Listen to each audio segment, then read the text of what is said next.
Maverick 100.9 Aggie Lands Country Alternative. It's Corliss, and I can't believe I'm saying this out loud, but this is our last Chilifest interview of 2023 before we head out on site to Chilifest, and I'm excited about this one. We've got Kolton Moore of Kolton Moore and the Clever Few. How are you, Kolton? I am well. Now that we've gotten this Zoom thing figured out, all is good. And we are Zooming. It's funny you say that because I have to ask you just an off the wall question that has absolutely nothing to do with Chilifest. And normally I would never ask anybody this question, but how old are you? I'm 29. 20. Okay. Yeah.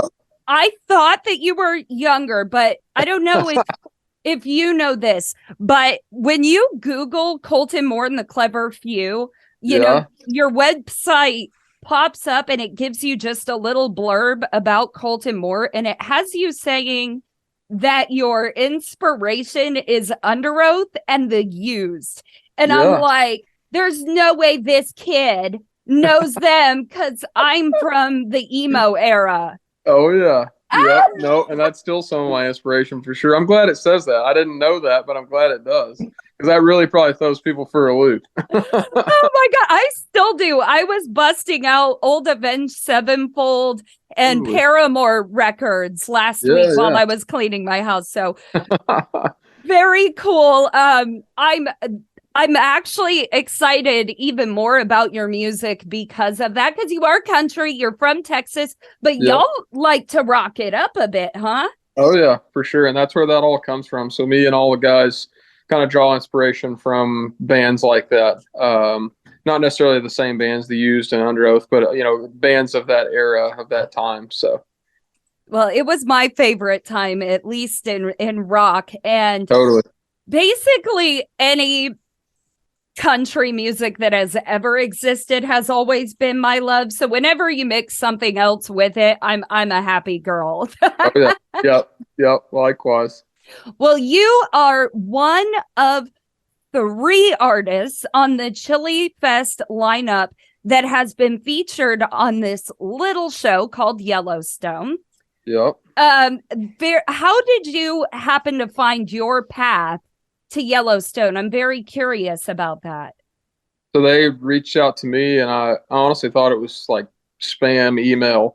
It didn't say like Yellowstone Incorporated or anything like that. It said, some other name, and but said like, we'd like to use your song, from this minute marker to this minute marker for this episode of Yellowstone. And I was like, oh, it's BS. Like, surely they don't want to. And honestly, deleted the email. And then another week goes by, and I get a call from Andrea Von Foster, the director of music at Yellowstone. And she's like, hey, I emailed you last week. She introduced herself. She's like, hey, I emailed you last week.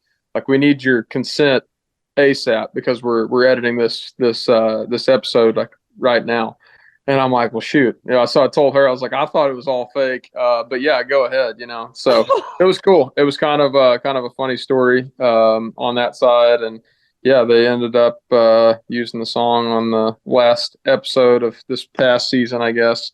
And it was pretty cool. It was definitely a high note, in the band and I's journey the past 10 years or so.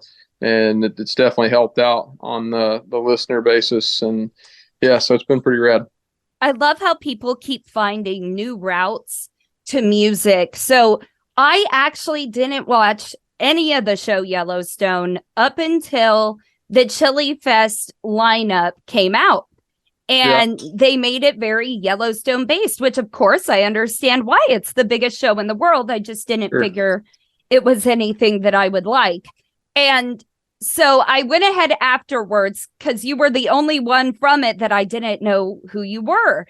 And I was like, well, I'm really curious. Well, now I can't get the current season of Yellowstone because I'm so late to it and I don't have cable. So I had to start doing and digging music research on my own. And Doug, I did. I love your sound. I love you guys. I love your energy. No wonder they picked you. And I even had a conversation with Shane Smith about what Yellowstone did for them Yep. as well. And I think I'm loving those stories more than that entire show itself. So what has been some pluses that you've seen since that feature? I feel like it obviously boosted our listeners, substantially, but we just got off of a tour that we did kind of through the Mountain West and then the West Coast of the United States. We were out for 20 days and played a lot of new markets, places we never played, Washington, Oregon, and California and Arizona. We've never played any of those states. And going into it, I didn't have terribly high hopes for the crowds. I knew some people would come out, but didn't expect the crowds that did turn out. And I don't know if it's all Yellowstone's fault that happened, but it's definitely got a lot to do with Yellowstone and us being on that TV show. So because the crowds were fantastic. I mean, every night it was just blowing us away. Like this is not what we expected. So pretty cool for I would say that's the largest thing that we've seen that's happened. It's just the turnouts at the live shows. Absolutely. And which I'm sure is awesome to see for some guys from Texas, Yeah, totally. Well, so since you are from Texas, have you ever been to Chilifest, or had you heard of Chilifest before you were put on the lineup?